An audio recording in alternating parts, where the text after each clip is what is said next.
ka hing pe sain ka hui na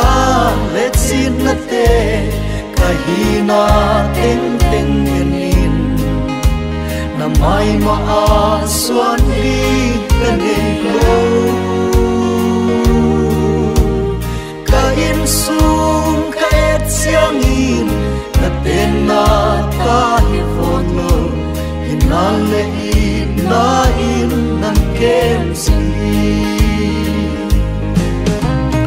o mang pa pasya ke koi ka he ka in kwang te koi a he hitan tan na hing ka pu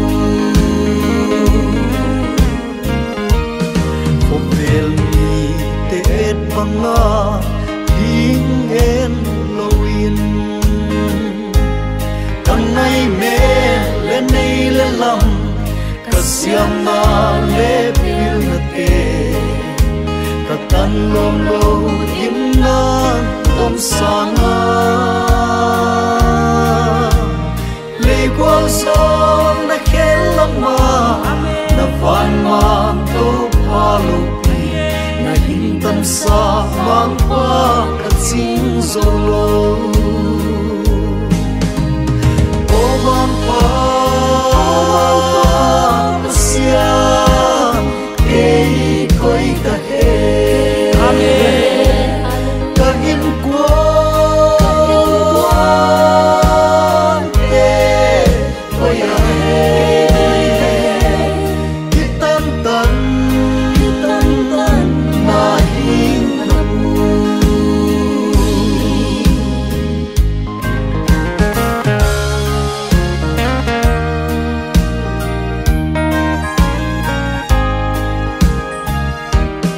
o mang pa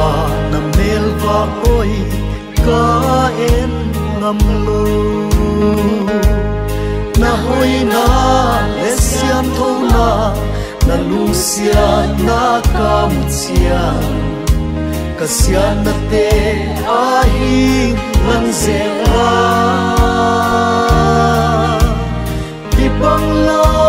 amang lo pi nung sia da hin na pui pa kang noa he san se leng nai damin o mang pa pasya ke koi ka he ka in kwang te koi a he hitan tan na hing na pu o vel mi te et banga hing en loin kan ngai me le nei le lam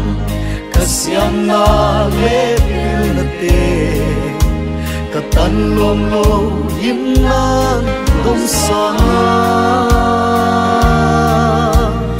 le kwang song la khel lama na van mang to palo pi na hin tan sa mang